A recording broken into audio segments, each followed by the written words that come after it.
ನಾನು ಹುಟ್ಟಿರುವಂಥ ಸೀರೆ ಯಾವುದಪ್ಪ ಅಂದರೆ ವರಾಯಮ್ಮ. ವರಾಯಮ್ಮನಿಗೆ ಉಡಿಸಿರುವಂಥ ಸೀರೆನ ನನಗೆ ಪ್ರಸಾದವಾಗಿ ಕೊಟ್ಟರು.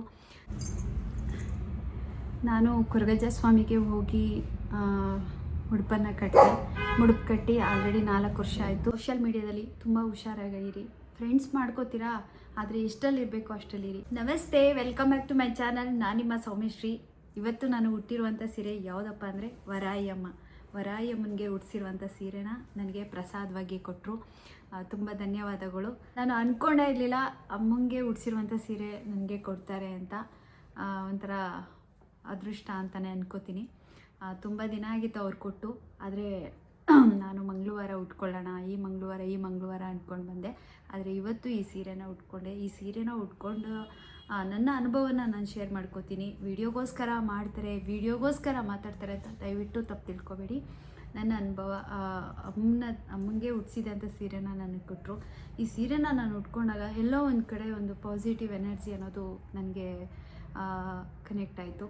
ಪಾಸಿಟಿವ್ ಅಂದರೆ ಇವಾಗ ತಾಯಿ ಮೈ ಮೇಲೆ ಹಾಕಿದಂಥ ಸೀರೆ, ಈ ಸೀರೆನ ನಮಗೆ ಕೊಟ್ಟಿದ್ದಾರೆ ಅಂದರೆ ನಾವೆಷ್ಟು ಪುಣ್ಯ ಮಾಡಿದ್ವಿ.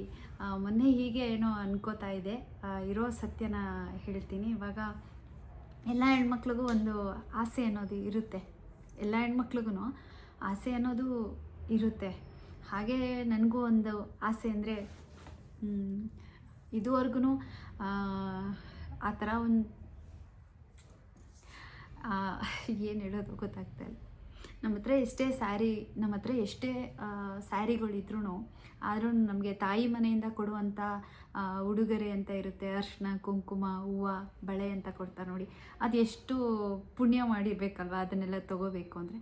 ಆದರೆ ಆ ಪುಣ್ಯ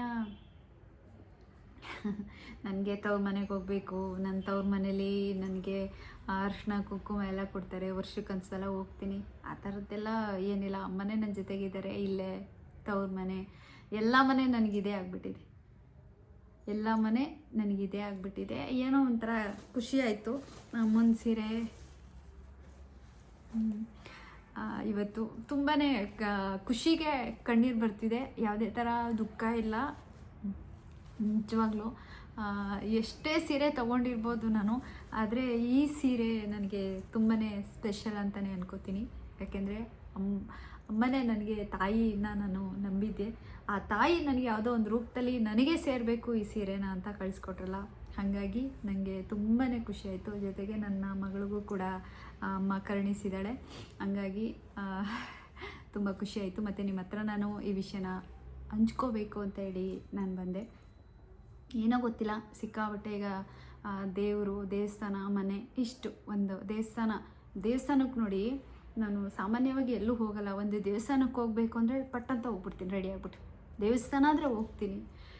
ಇವಾಗ ಇರುವಂಥದ್ದು ಪ್ರೆಸೆಂಟು ನನ್ನ ಜೀವನ, ನಾನು, ಮನೆ, ದೇವಸ್ಥಾನ ಅಷ್ಟೇ. ನನ್ನ ಕೆಲಸ, ನನ್ನ ಮನೆ, ಇಷ್ಟೇ ಒಂದು ಇದರಲ್ಲಿ ಇದ್ದೀನಿ. ಮತ್ತು ಇನ್ನೊಂದು ವಿಷಯ ಏನಪ್ಪ ಹೇಳೋಣ ಅಂತ ಅಂದ್ಕೊಂಡಿದ್ದೀನಿ ಅಂದರೆ, ಡೈರೆಕ್ಟು ನಾನು ವಿಷಯಕ್ಕೆ ಬರ್ತೀನಿ. ನನ್ನ ಬಗ್ಗೆ ಒಬ್ಬ ವಿಡಿಯೋ ಮಾಡಿ, ನನ್ನ ಬಗ್ಗೆ ಒಂದಷ್ಟು ವಿಡಿಯೋಗಳನ್ನ ತೊಗೊಂಡು ನನ್ನ ಫೋಟೋನ ಹಾಕಿ ವೀಡಿಯೋಸ್ಗಳನ್ನ ಮಾಡಿದ್ದ. ಹಾಗಾಗಿ ಆ ವ್ಯಕ್ತಿಗೆ ನಮ್ಮ ಕಡೆಯಿಂದ ನೋಟಿಸ್ ಹೋಗಿದೆ, ಲಾಯರ್ ನೋಟಿಸ್ ಹೋಗಿದೆ, 5 ನೋಟಿಸ್ ಹೋಗಿದೆ. ಆದರೆ 5 ನೋಟಿಸ್ ಹೋದರೂ ಯಾವುದೇ ರೀತಿ ರೆಸ್ಪಾನ್ಸ್ ಇಲ್ಲ. ನ್ಯಾಯ, ನೀತಿ, ಧರ್ಮ ಅನ್ನೋರು ಯಾಕೆ ಕೋರ್ಟಿಗೆ ಬರ್ತಿಲ್ಲ? ಕೋರ್ಟಿಗೆ ಬರಬೇಕಲ್ವಾ? ಕೋರ್ಟಿಗೆ ಬಂದು ತಮ್ಮ ತಪ್ಪಿಲ್ಲ ಅಂತ ಅಂದರೆ ಅಲ್ಲಿ ಹೇಳ್ಬೋದಲ್ವ, ತಮ್ಮ ತಪ್ಪಿಲ್ಲ, ತಾವೇನು ಮಾಡಿದ್ದಾರೆ ಅನ್ನೋದು, ಇಲ್ಲ ನಮ್ಮ ತಪ್ಪೇನಾರು ಇದ್ದರೆ ಅಲ್ಲಿ ತೋರಿಸ್ಬೋದಲ್ಲ.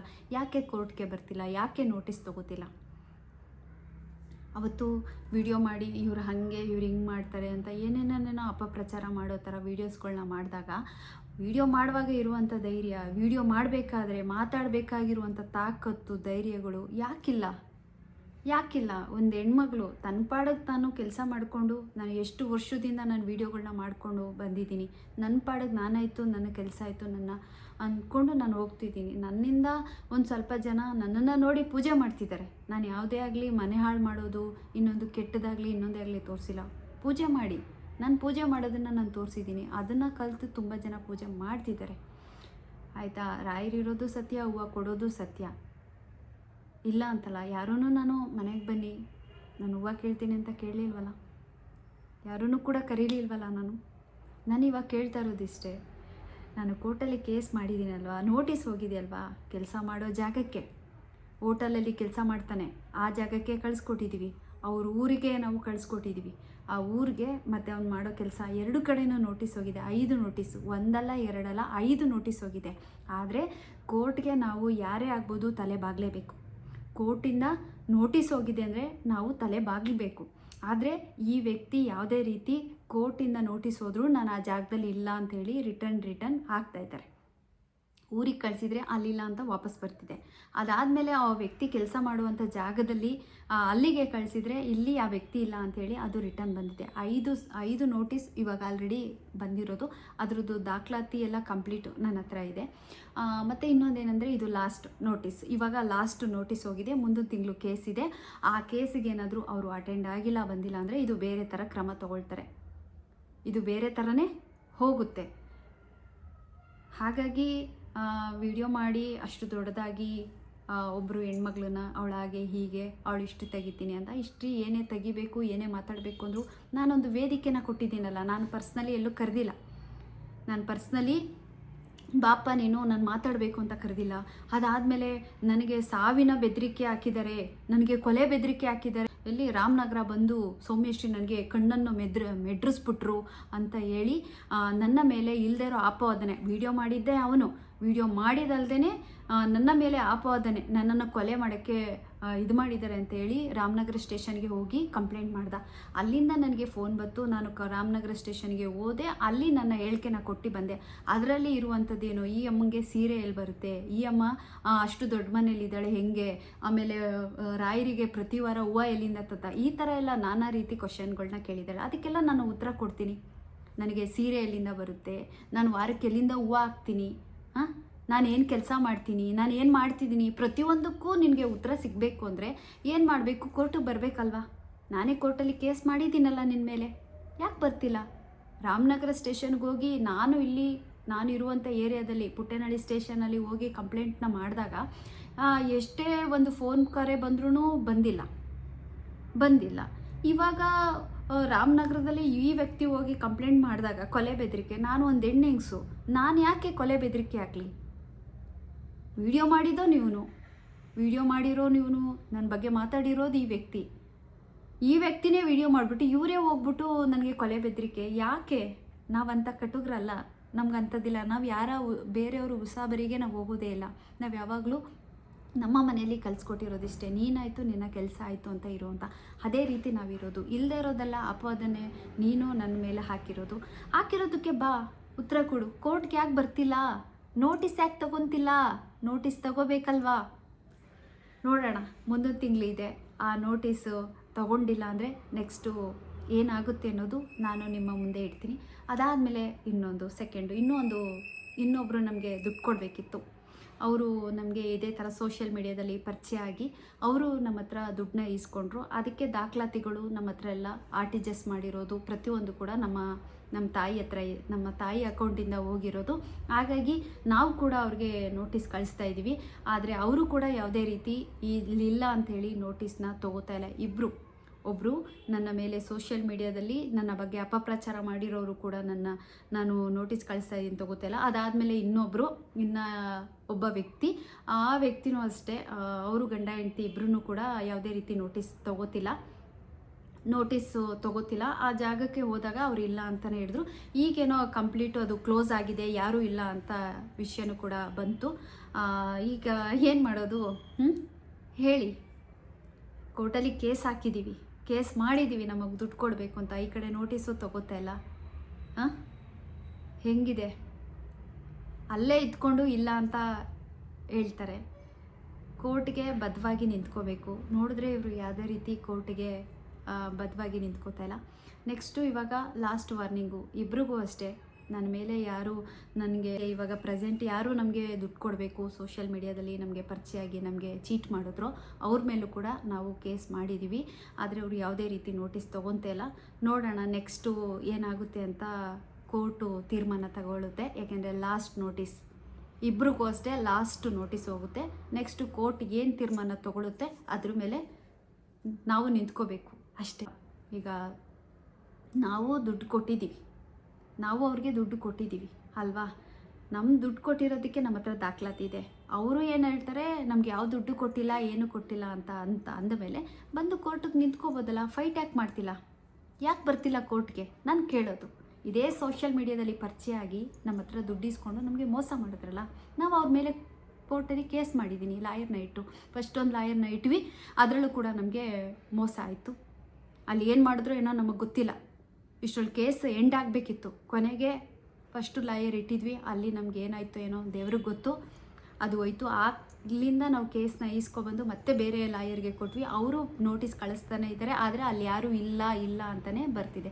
ಈಗ ಫೈನಲ್ಲಾಗಿ ನೋಟಿಸ್ ಹೋಗಿದೆ, ಆದರೆ ಆ ಜಾಗನೇ ಇಲ್ಲ, ಆ ಜಾಗದಲ್ಲಿ ಯಾರೂ ಇಲ್ಲ, ಕ್ಲೋಸ್ ಆಗಿದೆ ಅಂತ ಬರ್ತಿದೆ. ಯಾರು ಕಳ್ಳಾಟ ಆಡ್ತಾ ಇರೋದು? ಇವರೇ ತಾನೇ. ಹಾಂ, ಆದರೆ ಒಂದಂತೂ ಸತ್ಯ ಹೇಳ್ತೀನಿ, ನಾನು ನಂಬಿರೋ ದೇವರು ಯಾವತ್ತಿಗೂ ನಮ್ಮ ಕೈ ಬಿಡಲ್ಲ. ನಾನು ಹೆಂಗೆ ಹೇಳ್ತಾ ಇದ್ದೀನಿ ಅಂದರೆ, ನಾನು ಇದೇ ಕೊರಗಜ್ಜ ಸ್ವಾಮಿ ಹತ್ರ ಹೋಗಿ ಕಣ್ಣೀರಿಟ್ಟು ನಮಗೆ ದುಡ್ಡಿಸ್ಕೊಂಡು ಈ ಥರ ಮೋಸ ಮಾಡಿದ್ದಾರೆ ಅಜ್ಜ, ನನಗೆ ಏನಜ್ಜ ಮಾಡೋದು ಅಂತ ನಾನು ಅಜ್ಜನ ಹತ್ರ ಕಣ್ಣೀರಿಟ್ಟಾಗ ಅಜ್ಜ ಒಂದೇ ಮಾತು ಹೇಳಿದ್ದು, ಧರ್ಮವಾಗಿದೆಯಾ, ನೀನು ಕೊಟ್ಟಿರೋದೇ ಆದರೆ ನೀನು ಚೆನ್ನಾಗಿರ್ತೀಯ. ನಿನ್ನ ದುಡ್ಡು ನಿನಗೆ ವಾಪಸ್ಸು ಅವ್ರು ಏನಾದರೂ ಕೊಟ್ಟಿಲ್ಲ ಅಂದರೆ ನಿನ್ನ ಕಣ್ಣು ಮುಂದೆನೇ ಗಿರಿಗಿಟ್ಲೆ ಥರ ಸುತ್ತಿಸ್ತೀನಿ, ನೀನೇ ನೋಡುವಂತೆ ಅಂದರು. ಅದಂತೂ ಸತ್ಯ ಅಜ್ಜ ಇದ್ದಾರೆ. ನಾನು ನಂಬಿರೋ ಕೊರಗಜ್ಜ ಸ್ವಾಮಿ ಈ ಮಾತನ್ನ ನನಗೆ ಕೋಲದಲ್ಲಿ ನಾನು ಈ ಪ್ರಶ್ನೆನ ಕೇಳಿದಾಗ, ಈ ಪ್ರಶ್ನೆನ ಇಟ್ಟಾಗ, ಇದನ್ನು ಹೋಗಿ ಹೇಳು, ಅಜ್ಜ ಹೇಳಿದ್ದಾರೆ, ಅಜ್ಜನಿಗೆ ದೂರು ಕೊಟ್ಟಿದ್ದೀನಿ ಅಂತಲೇ ಹೇಳು ಅಂದರು. ನಾನು ಹಂಗೆ ಹೋಗ್ಬಿಟ್ಟು ಅಜ್ಜನಿಗೆ ದೂರು ಕೊಟ್ಟು ಬಂದೆ, ಆದರೆ ಕೊಟ್ಟಂತೆ ನಡೀತಿದೆ. ಇದಂತೂ ಸತ್ಯ. ಅಜ್ಜ ಅವತ್ತು ಹೇಳಿದ್ದಾರೆ, ಯಾವತ್ತು ನೀನು ಕೊಟ್ಟಿರೋ ದುಡ್ಡು ನೀನು ವಾಪಸ್ ಬರುತ್ತೋ ಅವತ್ತು ಅವ್ರನ್ನ ಚೆನ್ನಾಗಿಡ್ತೀನಿ, ಯಾವತ್ತು ನಿನ್ನ ದುಡ್ಡು ನಿನಗೆ ವಾಪಸ್ ಕೊಟ್ಟಿರಲ್ಲ ಅಲ್ಲಿಗೆ ನೋಡು ಅವರ ಜೀವನ ಗಿರ್ಗೆಟ್ಲೆ ಥರ ನಾನು ತಿರುಗಿಸ್ತೀನಿ ಅಂದರು. ಅದಂತೂ ಸತ್ಯ, ಹಾಗೆ ಆಗ್ತಿದೆ, ನಡೀತಿದೆ. ನಿಮ್ಗೆ ಯಾರಾದರೂ ದುಡ್ಡು ಕೊಡಬೇಕಾ, ಹೋಗಿ ಅಜ್ಜನ ಹತ್ರ ದೂರು ಕೊಡಿ ದೂರು. ಖಂಡಿತ ಕಷ್ಟಪಟ್ಟಿರೋ ದುಡ್ಡು ಎಲ್ಲೂ ಹೋಗಲ್ಲ, ಬಂದೇ ಬರುತ್ತೆ. ನಾನು ಭಿಕ್ಷೆ ಹಾಕಿದ್ದೀನಿ ಅಂತ ಹೇಳ್ಬಿಟ್ಟು ಸುಮ್ಮನೆ ಆಗಿಬಿಟ್ಟಿದೆ. ಆದರೆ ನನಗಾದಂಥ ಅವಮಾನಗಳು, ಮಾತು ಕತೆ ಹೆಂಗಿತ್ತು ಅಂದರೆ, ಲೈಫಲ್ಲಿ ಕೊನೆಗೆ ಅವ್ರ ಬಾಯಲ್ಲಿ ಏನಂತ ಕೇಳಿದ್ವಿ ಗೊತ್ತಾ, ಸತ್ತರೆ ನಿಮ್ಮನ್ನು ಕಾರ್ಪೊರೇಷನ್ ಅವ್ರು ಎತ್ಕೊಂಡು ಹೋಗಬೇಕು, ಕೊಳ್ತು ನಾರೋಗ್ಬಿಟ್ಟಿರ್ತೀಯ ಅನ್ನೋ ಲೆವೆಲ್ಗೆ ನನಗೆ ಬೇರೆ ರೀತಿಲಿ ನಮಗೆ ಮಾತಾಡಿದ್ದಾರೆ, ನಮಗೆ ಅವಮಾನಗಳನ್ನ ಮಾಡಿದ್ದಾರೆ. ಆದರೆ ನಾನು ಭಿಕ್ಷೆ ಹಾಕಿದ್ದೀನಿ ಅಂತಲೇ ಬಿಟ್ಟೆ. ಆದರೆ ಇಷ್ಟೆಲ್ಲ ಮಾತು ಕೇಳಿದ್ಮೇಲೆ ನಾವ್ಯಾಕೆ ಬಿಡಬೇಕು? ನಮ್ಮ ದುಡ್ಡು ಕಷ್ಟಪಟ್ಟಿರೋದು, ಯಾರ ತಲೆ ಮೇಲೆ ಕೈ ಇಟ್ಕೊಂಡು ಬಂದಿಲ್ಲ, ಯಾರಿಗೂ ಮೋಸ ಮಾಡೋದಿಲ್ಲ, ಕಷ್ಟಪಟ್ಟಿರೋ ದುಡ್ಡು ನಮ್ಮನೇಲಿರುವಂಥ ಒಡವೆನ ನಾವು ಅವ್ರಿಗೆ ಇಟ್ಟು ಕೊಟ್ಟು 4 ವರ್ಷ ಆಯಿತು. ಈ ಜನವರಿ ಬಂದರೆ 4 ವರ್ಷದಿಂದ ನಾವಿನ್ನೂ ಆ ಬಡ್ಡಿ ಕಟ್ತಾಯಿದ್ದೀವಿ, ಆ ಒಡವೆಗೆ ನಾವಿನ್ನೂ ಇಂಟ್ರೆಸ್ಟ್ ಕಟ್ತಾಯಿದ್ದೀವಿ, ಇಂಟ್ರೆಸ್ಟ್ ಕಟ್ಕೊಂಡೇ ಬರ್ತಾಯಿದ್ದೀವಿ ಇದುವರೆಗೂ. ಆದರೆ ಭಗವಂತ ನಮ್ಮನ್ನು ತುಂಬ ಚೆನ್ನಾಗಿಟ್ಟಿದ್ದಾರೆ, ತುಂಬ ರಾಯರು. ನಾನು ರಾಯರನ್ನು ನಂಬಿದ್ದೀನಿ. ಮತ್ತು ಇನ್ನೂ ಒಂದು ಹೇಳ್ತೀನಿ, ನಮಗೆ ದುಡ್ಡು ಕೊಡಬೇಕಾಗಿರೋ ವ್ಯಕ್ತಿ ಏನು ಹೇಳ್ದ ಗೊತ್ತಾ, ನಮ್ಮ ದುಡ್ಡು ಕೊಡಪ್ಪ, ನಮಗೆ ಎಷ್ಟು ದಿನ ಆಯಿತು, ನಮ್ಗೆ ಯಾಕೆ ಈ ಥರ ಮೋಸ ಮಾಡಿದ್ಯಾ ಅಂತಾನೆ. ನನ್ನ ಹತ್ರ ರೆಕಾರ್ಡ್ಸು ಈಗೂ ಇದೆ ಈ ಮಾತು ರೆಕಾರ್ಡ್ಸಲ್ಲಿ. ಏನು ಹೇಳ್ದ ಗೊತ್ತಾ ಅವನು, ಆ ವ್ಯಕ್ತಿ, ನಾನು ಹೇಳಿದೆ, ನಮ್ಗೆ ಈ ಥರ ಮೋಸ ಮಾಡ್ತಾ ಇದೆಯಲ್ಲ, ನಿನಗೆ ರಾಯರು ಒಳ್ಳೇದು ಮಾಡಲ್ಲ ಅಂತ ಅಂದಿದ್ದಕ್ಕೆ ನೀನು ರಾಯರ ಹತ್ರನೇ ಈಸ್ಕೊ ಅಂತ ಅವತ್ತು ಅಂದ. ಆದರೆ ರಾಯರು ನನಗೆ ಕೊಡ್ತಿದ್ದಾರೆ, ಯಾವುದೋ ಒಂದು ರೂಪದಲ್ಲಿ ನನಗೆ ನನ್ನ ಕಷ್ಟಕ್ಕೆ ಆಗ್ತಿದ್ದಾರೆ. ನನಗೆ ಕಷ್ಟ ಅಂದಾಗ ನನ್ನ ತಾಯಿಗೆ ಆಪ್ರೇಷನ್ ಮಾಡಿಸ್ದೆ, ನನ್ನ ಹತ್ರ $1 ಇರಲಿಲ್ಲ, ಒಂದೇ $1 ಇರಲಿಲ್ಲ. ನನ್ನ ತಾಯಿ ಆಪ್ರೇಷನ್ ಮಾಡಿಸ್ದೆ, ನನ್ನ ತಾಯಿ ಗುಣ ಆದರು. 1.5 ವರ್ಷ ಆಯಿತು ನಾನು ಆಪ್ರೇಷನ್ ಮಾಡಿಸಿ. ನಮ್ಮನ್ನು ರಾಯರೇ, ನಾನು ಹಿಂಗೆ ಕೇಳ್ಕೊಂಡೆ, ಕಣ್ಣಲ್ಲಿ ನೀರು ಹಾಕ್ಕೊಂಡು, ರಾಯರೇ ಆ ವ್ಯಕ್ತಿಗೆ ನಾವು ದುಡ್ಡು ಕೊಟ್ವಿ, ಅವನ ಬಾಯಲ್ಲಿ ಏನು ಬತ್ತು, ನಿನ್ಗೆ ರಾಯರು ಒಳ್ಳೇದು ಮಾಡಲ್ಲ ಅಂದಕ್ಕೆ ರಾಯರ ಹತ್ರನ ಈಸ್ಕೊ ಅಂತ ಹೇಳ್ದ ಕಣಪ್ಪ. ಈಗ ನಾನು ನಿನ್ನ ಹತ್ರ ಕೇಳ್ತಾ ಇದ್ದೀನಿ, ನನಗೆ ದುಡ್ಡು ಕೊಡಪ್ಪ ವ್ಯಕ್ತಿ ಹೇಳೋನೆ ಅಂತ ಅಂದೆ. ಅವತ್ತು ಅದು ಯಾವ ಬಾಯಲ್ಲಿ ಕಣ್ಣಲ್ಲಿ ನೀರು ಸುರಿಸ್ಕೊಂಡು ಹತ್ಕೊಂಡು ದುಃಖದಲ್ಲಿ ಹೋಗಿ ಕೇಳೋನೋ ಗೊತ್ತಿಲ್ಲ, ರಾಯರು ನನಗೆ ಕೊಡ್ತಾನೆ ಇದ್ದಾರೆ. ನನ್ನ ಕಷ್ಟ ನನ್ನ ಕೈಲಿ ಆಗ್ತಿಲ್ಲಪ್ಪ ಅಂದಾಗ ಸಾಕು, ನನಗೆ ರಾಯರು ಕೈ ಹಿಡಿತಾನೆ ಇದ್ದಾರೆ. ರಾಯರ ಹತ್ರನೇ ಈಸ್ಕೊ ಅಂತ ದುರಂಕಾರದಲ್ಲಿ ಮಾತಾಡಿದ್ರು. ಆದರೆ ಆ ದುರಂಕಾರ ಇವತ್ತು ಎಲ್ಲಿ ಕರ್ಕೊಂಡೋಗಿ ಹೆಂಗೆ ನಿಲ್ಲಿಸ್ತಿದೆ ಅನ್ನೋದು ನನಗೆ ಗೊತ್ತಾಗ್ತಿದೆ. ನನಗೆ ಅವ್ರು ಹಿಂಗೆ ಆಗ್ತಿದ್ದಾರೆ ಅನ್ನೋದು ನನಗೆ ಖುಷಿ ಅಂತನೂ ಇಲ್ಲ, ಏನಿಲ್ಲ. ಆದರೆ ಕರ್ಮ ಬೇರೆಯವ್ರನ್ನ ಅಳಿಸಿ ಈಳಾಡಿಸಿ ಮಾಡಿದಂಥ ಕರ್ಮ ಇವತ್ತು ಯಾವ ರೀತಿ ಹೊಡಿತಿದೆ, ಯಾವ ರೀತಿ ನಡೀತಿದೆ ಅನ್ನೋದು ನನಗೆ ತುಂಬ ಚೆನ್ನಾಗಿ ಗೊತ್ತಾಗ್ತಿದೆ.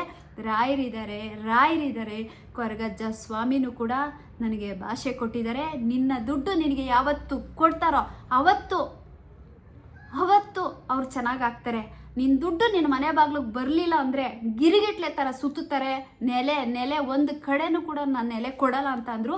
ಅದಂತೂ ಸತ್ಯ, ಹಾಗೆ ನಡೀತಿದೆ. ರಾಯರಿರೋದು ಸತ್ಯ, ಕೊರಗಜ್ಜ ಸ್ವಾಮಿನೂ ಇರೋದು ಸತ್ಯ. ಕೊರಗಜ್ಜ ಸ್ವಾಮಿ ವಿಷಯದಲ್ಲಿ ಅಜ್ಜ ಹೇಳಿದ್ದಾರೆ, ದೂರು ಕೊಟ್ಟು ಬಂದಿದ್ದೀನಿ ಅಂದರೂ ಕೂಡ ಏನೋ ಅಲ್ಲೋಗಿ ಯಾರೋ ಏನೋ ಅನ್ನೋ ಥರ. ಅಜ್ಜ ಅಂದರೆ ಒಂದು ಭಯ ಭಕ್ತಿ ಅನ್ನೋದು ಏನೂ ಇಲ್ಲ. ಸುಮ್ಮನೆ ಏನೋ ಯಾರೋ ಹೇಳ್ಕೊಟ್ಬಿಟ್ರು, ಅವ್ರ ಮಾತು ಕೇಳ್ಕೊಂಬಿಟ್ರು ಅಷ್ಟೇ. ನಾನು ಹೋಗಿ ಮುಡುಪು ಕಟ್ಟಿದ್ದೀನಿ, ಅಜ್ಜನ ಹತ್ರ ಒಂದು ಮುಡುಪನ್ನ ಕಟ್ಟಿದ್ದೀನಿ. ಕಣ್ಣಲ್ಲಿ ನೀರು ಹಾಕ್ಕೊಂಡು ಆ ಮುಡುಪಲ್ಲಿ ನನಗೆ ದುಡ್ಡು ಕೊಡಬೇಕಾಗಿರುವಂಥ ವ್ಯಕ್ತಿನ ಹೆಸರನ್ನ ಬರೆದು, ಅಜ್ಜ ನನಗೆ ಹಿಂಗೆ ದುಡ್ಡು ಕೊಡಬೇಕು, ನಮ್ಗೆ ಹಿಂಗೆ ಮೋಸ ಮಾಡಿದ್ದಾರೆ, ನಮ್ಗೆ ಕತ್ಕೋತಿದ್ದಾರೆ, ನನ್ನ ದುಡ್ಡು ನನಗೆ ವಾಪಸ್ ಬರುವಾಗೆ ಮಾಡಿಕೊಡು ಅಂತ ಹೇಳಿ ಅದರಲ್ಲಿ ಆ ವ್ಯಕ್ತಿಗಳ ಹೆಸರನ್ನ ಬರೆದು ನಾನು ಅದಕ್ಕೆ 11 ರೂಪಾಯಿನ ಇಟ್ಟು ಪೂಜೆ ಮಾಡಿ 11 ದಿನ ನಾನು ಆ ಗಂಟನ್ನ ಇಟ್ಟು ಮುಡುಪನ್ನು ಇಟ್ಟು 11 ದಿನ ನಾನು ಪೂಜೆನ ಮಾಡಿದೆ. ಆದರೆ ಪೂಜೆ ಫಲ ಅಜ್ಜ ಇದ್ದಾರೆ. ಅಜ್ಜನ ನಂಬಿದ್ಕೆ ಇವತ್ತು ನನಗೆ ಅಜ್ಜ ದಾರಿ ತೋರಿಸ್ತಿದ್ದಾರೆ. ಅಜ್ಜನ ಹತ್ರ ಹೋಗ್ಬಿಟ್ಟು ನಮ್ಮ ಕಷ್ಟನ ನಾವು ಹೇಳ್ಕೊಂಡು, ನಮಗೆ ಮೋಸ ಮಾಡಿದವ್ರು ಹಿಂಗೆ ಮಾಡಿದ್ರೆ ಅಜ್ಜ ಅಂತ ಹೋಗಿ ನಾವು ಕಣ್ಣೀರು ಇಟ್ಕೊಂಡ್ರೆ ಸಾಕು, ಅಜ್ಜ ಯಾವುದೋ ಒಂದು ರೂಪದಲ್ಲಿ ಅವ್ರಿಗೆ ತೋರಿಸ್ತಾನೆ ಇರ್ತಾರೆ. ಆದರೆ ತಿಳ್ಕೊಬೇಕು, ಅವತ್ತು ನಮಗೇನಾದರೂ ಪದೇ ನಮಗೆ ಕಷ್ಟ ಬರ್ತಿದೆ, ನಮಗೆಲ್ಲೋ ಒಂದು ಕಡೆ ಹಿಂಗೆ ಆಗ್ತಿದೆ ಅಂದಾಗ ತಿಳ್ಕೊಬೇಕು, ಆ ವ್ಯಕ್ತಿ ಹೇಳಿದ್ಲು, ಆ ವ್ಯಕ್ತಿ ನಮ್ಗೆ ಹೇಳಿದ್ಲು, ಇವತ್ತು ನಮ್ಮ ಪರಿಸ್ಥಿತಿ ಹಿಂಗೆ ಆಗ್ತಿದೆ, ನಮ್ಗೆ ಯಾಕೆ ಬೇಕು ಆ ವ್ಯಕ್ತಿ ದುಡ್ಡು ಅಂತ ಹೇಳಿ ಕೊಟ್ಟಿದ್ರೆ ಚೆನ್ನಾಗಿ. ಇವತ್ತು ಹೇಳ್ತೀನಿ, ಆ ವ್ಯಕ್ತಿ ನಮಗೆ ಕೊಡಬೇಕಾಗಿರೋ ದುಡ್ಡು ನಮಗೆ ರಿಟರ್ನ್ ಬತ್ತು, ನಮಗೆ ಕೊಡ್ತು ಅಂದರೆ ತುಂಬ ಚೆನ್ನಾಗಾಗ್ತಾರೆ. ನಮ್ಮ ದುಡ್ಡು ಕೊಟ್ಟಿಲ್ಲ ಅಂದರೆ ಅವರು ಬರೀ ಸುತ್ತೋದೆ, ಸುತ್ತಿ ಕೊನೆಗೊಂದು ದಿನ ಅಜ್ಜ ಎಲ್ಲಿ ನಿಲ್ಲಿಸ್ತಾರೆ ಅಂದರೆ ನಿಲ್ಲಿಸೋ ಜಾಗದಲ್ಲಿ ನಿಲ್ಲಿಸ್ತಾರೆ. ಇದಂತೂ ಸತ್ಯ. ಅಜ್ಜ ಇರೋದಂತೂ ಸತ್ಯ. ನಾನು ಯಾಕೆ ಇವತ್ತು ಇಷ್ಟೊಂದು ಇದಾಗಿ ಹೇಳ್ತಿದ್ದೀನಿ ಅಂದರೆ, ನನಗೆ ಅಜ್ಜ ಕೊಟ್ಟಿರುವಂಥ ಭಾಷೆ ಅದರಂತೆ ನಡೀತಿದೆ ಇವತ್ತು. 2 ವಿಷಯ. ಒಂದು, ರಾಯರ ಹತ್ರ ಈಸ್ಕೊಂಡ್ರು, ರಾಯರು ನನಗೆ ಕೊಡ್ತಿದ್ದಾರೆ, ನನ್ನನ್ನು ಸಾಕ್ತಿದ್ದಾರೆ, ಹೊಟ್ಟೆ ತುಂಬ ಊಟ ಕೊಟ್ಟಿದ್ದಾರೆ, ಬಟ್ಟೆ ಕೊಟ್ಟಿದ್ದಾರೆ, ನೆಮ್ಮದಿಯಾಗಿ ನಿದ್ದೆ ಮಾಡ್ತಾಯಿದ್ದೀನಿ. ಯಾರು ಬಂದು ನಮ್ಮ ಮನೆ ಹತ್ರ ನೀನು ದುಡ್ಡು ಕೊಡಬೇಕು, ನೀನು ಸಾಲ ಕೊಡಬೇಕು, ನೀನು ಅಂಥೋಳು ಇಂಥೋಳು ಅಂತ ಯಾರು ಕೂಡ ನಮ್ಮನ್ನು ಮಾತಾಡೋಷ್ಟು ನಾನು ಯಾರನ್ನೂ ಇಟ್ಕೊಂಡಿಲ್ಲ. ಅಂಥದ್ದೆಲ್ಲ ದೊಡ್ಡ ವ್ಯವಹಾರನೂ ನಾವು ಮಾಡೋಕ್ಕೆ ಹೋಗಲ್ಲ. ಹಾಸಿಗೆ ಇದ್ದಷ್ಟು ಕಾಲು ಚಾಚ್ತೀವಿ, ಇರುವಷ್ಟರಲ್ಲಿ ಜೀವನ ಮಾಡ್ತಿದ್ದೀವಿ. ಅದಕ್ಕೆ ಭಗವಂತ ರಾಯರು ನಮ್ಮನ್ನು ತುಂಬ ಚೆನ್ನಾಗಿಟ್ಟಿದ್ದಾರೆ. ರಾಯರಿದ್ದಾರೆ ಅಷ್ಟೇ. ಕೋರ್ಟಲ್ಲಿ ಕೇಸ್ ಹಾಕಿದ್ದೀನಿ, ಬಂದಿಲ್ಲ. ಆ ವ್ಯಕ್ತಿ ನನ್ನ ಬಗ್ಗೆ ಸೋಷಿಯಲ್ ಮೀಡಿಯಾದಲ್ಲಿ ದೊಡ್ಡದಾಗಿ ವಿಡಿಯೋ ಮಾಡಿ ಹಾಗೆ ಹೀಗೆ ಅಂತ ಎಲ್ಲ ಬೇರೆಯವ್ರ ಮಾತೆಲ್ಲ ಕೇಳಿಕೊಂಡು ದುಡ್ಡಿಸ್ಕೊಂಡು ಏನೇನೇ ನನ್ನನ್ನು ಮಾಡ್ದ. ಆದರೆ ಆ ವ್ಯಕ್ತಿ ಒಂದು ಸಲ ಪೊಲೀಸ್ ಸ್ಟೇಷನ್ ಮೆಟ್ಲತ್ತ, ಈಗ ಪದೇ ಪೊಲೀಸ್ ಸ್ಟೇಷನ್ ಮೆಟ್ಲತ್ತೋದೇ ಜೀವನ ಆಗ್ಬಿಟ್ಟಿದೆ. ಅಜ್ಜ ಇದ್ದಾರೆ, ಆ ವ್ಯಕ್ತಿ ಹೆಸರಲ್ಲೂ ಕೂಡ ಮಾಡದೇ ಇರೋ ತಪ್ಪನ್ನು ಮಾಡಿದ್ದಾರೆ ಅಂತ ಹೇಳಿ ಇದೇ ಸೋಷಿಯಲ್ ಮೀಡಿಯಾದಲ್ಲಿ ನನ್ನ ಬಗ್ಗೆ ಅಪಪ್ರಚಾರ ಮಾಡಿ ವಿಡಿಯೋ ಮಾಡ್ದ. ಆ ವ್ಯಕ್ತಿಗೆ ನೀವೇ ತೋರಿಸ್ಬೇಕು ಅಜ್ಜ, ನಿನ್ನ ಹತ್ರ ದೂರು ಕೊಡ್ತಾ ಇದ್ದೀನಿ ಅಂತ ಹೇಳಿದೆ. ಆದರೆ ದೂರು ಕೊಟ್ಟು ಬಂದು ನಾನು ಆ ವ್ಯಕ್ತಿಗೆ ಬರೀ ಪೊಲೀಸ್ ಸ್ಟೇಷನು ಅಲ್ಲಿ ಇಲ್ಲಿ ಬರೀ ಸುತ್ತದೇ ಆಗಿದೆ. ಅದಕ್ಕೆ ಹೇಳೋದು, ಬೇರೆಯವರು ಸಹ ಬರೀ ನಮಗೆ ಬೇಡ, ನಮ್ದೆಷ್ಟಿದೆ ಅಷ್ಟು ನಾವು ನೋಡ್ಕೊಂಡೋದ್ರೆ ಖಂಡಿತ ನಾವು ಚೆನ್ನಾಗಿರ್ತೀವಿ. ನಮ್ಮ ದುಡ್ಡು ಇದೇ ಸೋಷಿಯಲ್ ಮೀಡಿಯಾದಲ್ಲಿ ಪರಿಚಯ ಆದಂಥ ವ್ಯಕ್ತಿ ನಮ್ಮ ಹತ್ರ ದುಡ್ಡಿಸ್ಕೊಂಡು ನಮಗೆ ಮೋಸ ಮಾಡಿದಾರಲ್ಲ, ಆ ದುಡ್ಡು ನಮಗೆ ರಿಟರ್ನ್ ಕೊಡೋವರೆಗೂ ಅವರಿಗೆ ಇದೇ ಥರ ಸುತ್ತಾಟಗಳು, ಕಾಟಗಳು, ಅವ್ರು ಏನೇ ಮಾಡಿದ್ರೂ ಕೈ ಎತ್ತಲ್ಲ, ಹತ್ತೋದೇ ಇಲ್ಲ. ಅಜ್ಜ ಕೊಟ್ಟಿರೋವಂಥ ಮಾತು, ಅಜ್ಜ ಕೊಟ್ಟಿರೋ ಮಾತಂತೆ ನಡೀತಿದೆ. ನಿಮ್ಮ ಹತ್ರ ನಾನು ಹೇಳ್ಕೊಬೇಕಿತ್ತು, ಹಾಗಾಗಿ ಹೇಳ್ಕೊಂಡಿದ್ದೀನಿ. ಈ ಸೋಷಿಯಲ್ ಮೀಡಿಯಾದಲ್ಲಿ ತುಂಬ ಹುಷಾರಾಗಿರಿ. ಫ್ರೆಂಡ್ಸ್ ಮಾಡ್ಕೋತೀರಾ, ಆದರೆ ಎಷ್ಟಲ್ಲಿರಬೇಕು ಅಷ್ಟಲ್ಲಿರಿ. ಫಸ್ಟ್ ಆಫ್ ಆಲ್ ಹೇಳೋದು, ಯಾರೂ ಫ್ರೆಂಡ್ಸು ಯಾರೂ ಬೇಡ. ಆದಷ್ಟು ನೆಮ್ಮದಿಯಾಗಿ ನಿಮ್ಮ ಕೆಲಸ ಕಾರ್ಯ ಮಾಡಿಕೊಂಡು ನಿಮ್ಮ ಜೀವನನ ನೀವು ನೋಡ್ಕೊಳ್ಳಿ. ಯಾರಿಗೂ ಆಗಲ್ಲ. ನಾವು ದುಡಿಬೇಕು, ನಾವು ತಿನ್ನಬೇಕು ಅಷ್ಟೇ. ನನ್ನ ಅನುಭವದಲ್ಲಿ ನಾನು ಹೇಳ್ಕೊತಿದ್ದೀನಿ. ದುಡ್ಡು ಕಾಸು ವಿಷಯದಲ್ಲಿ ತುಂಬ ಹುಷಾರಾಗಿರಿ. ಯಾಕೆಂದರೆ ನಮಗಾದಂಥ ಮೋಸ ನೆಕ್ಸ್ಟು ನಿಮ್ಗೆ ಯಾರಿಗೂ ಆಗಬಾರ್ದು ಅಂತಲೇ ನಾನು ನಿಮಗೆ ಈ ವಿಡಿಯೋ ಮುಖಾಂತರ, ಯೂಟ್ಯೂಬ್ ಚಾನಲ್, ನನ್ನ ಚಾನಲ್ ಮುಖಾಂತರ ನಿಮಗೆ ಹೇಳ್ತಾ ಇರೋದು. ಹಾಗಾಗಿ ಇವಾಗ 2 ವಿಷಯದಲ್ಲಿ ನಾನು ಕೋರ್ಟಲ್ಲಿ ಕೇಸ್ ಮಾಡಿದ್ದೆ. ಆದರೆ ಯಾವುದೇ ರೀತಿ ಅವರು ಕೋರ್ಟ್ಗೆ ಬರ್ತಿಲ್ಲ. ಇದಕ್ಕೆ ರಾಯರು ಮತ್ತು ಕೊರಗಜ್ಜ ಸ್ವಾಮಿ ಇವರೇ ಅವ್ರಿಗೆ ಉತ್ತರನ ಕೊಡ್ತಾರೆ. ನ್ಯಾಯಾಲಯಕ್ಕೆ ಅವ್ರು ಬಂದಿಲ್ಲ ಅಂದರೆ ದೇವರು ಯಾವುದೇ ಕಾರಣಕ್ಕೂ ಬಿಡಲ್ಲ, ಅಡ್ರೆಸ್ ಹುಡ್ಕೊಂಡು ಹೋಗೇ ಹೋಗ್ತಾರೆ. ನಾನು ಕಳಿಸಿರೋ ನೋಟಿಸ್ಗೆ ಅವರು ಉತ್ತರ ಕೊಡೋಕ್ಕಾಗಿಲ್ಲ ಅಂದರೆ ನಾನು ನಂಬಿರೋ ದೇವರಿಗೆ ಅವರು ಉತ್ತರ ಕೊಡಲೇಬೇಕು. ಆಲ್ರೆಡಿ ಕೊಡ್ತಿದ್ದಾರೆ, ಕೊಟ್ಟೇ ಕೊಡ್ತಾರೆ. ಯಾಕೆ ಇವತ್ತಿನ ಬ್ಲಾಗಲ್ಲಿ ನಾನು ಒಂದಷ್ಟು ವಿಷಯಗಳನ್ನ ನಾನು ನಿಮಗೆ ತಿಳಿಸಿದ್ದೀನಿ. ಕೆಟ್ಟೋಗ್ತಿದ್ದಾರೆ ಅಂದರೆ ಖುಷಿ ಪಡೋ ಮಗಳಲ್ಲ, ಆದರೆ ನನ್ನ ನೋವು, ನನ್ನ ಪರಿಸ್ಥಿತಿ ಹಾಗಿದೆ. ನಾವು ಕೂಡ ಏನು ದೊಡ್ಡ ಶ್ರೀಮಂತರಲ್ಲ, ನಾವು ಹಾಸಿಗೆ ಇದ್ದಷ್ಟು ಕಾಲು ಚಾಚ್ಕೊಂಡು ನನ್ನ ತಾಯಿ ನನ್ನ ಮಗಳನ್ನ ನಾವು ನೋಡಿಕೊಂಡು ನಮ್ಮ ಜೀವನ ನಡೆಸ್ಕೊಂಡು ಹೋಗ್ತಾ ಇರೋದು. ಇವತ್ತಿಗೂ ನಾವು ಅವ್ರಿಗೂ ಕೊಟ್ಟಿರುವಂಥ ಒಡವೆ ದುಡ್ಡು ಅಂದರೆ ಒಡವೆನ ಇಟ್ಟು ನಾವು ಕೊಟ್ಟಿರುವಂಥ ಒಡವೆ ಇವತ್ತಿಗೂ ನಾವು ಅದನ್ನು ರಿಲೀಸ್ ಮಾಡ್ಸೋಕ್ಕೆ ಆಗಿಲ್ಲ. ಈಗೂ ಕೂಡ ನಾವು ಬಡ್ಡಿನ ಕಟ್ಕೊಂಡು ಹೋಗ್ತಾ ಇದ್ದೀವಿ. ಒಂದು ಹೆಣ್ಣೆಂಗ್ಸು ಎಷ್ಟನ್ನ ಮಾಡ್ಬೋದು, ಎಷ್ಟನ್ನ ನೋಡ್ಬೋದು.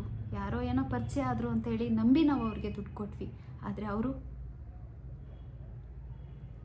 ಎಲ್ಲೂ ಹೋಗಲ್ಲ, ಕರ್ಮ ಬಂದೇ ಬರುತ್ತೆ.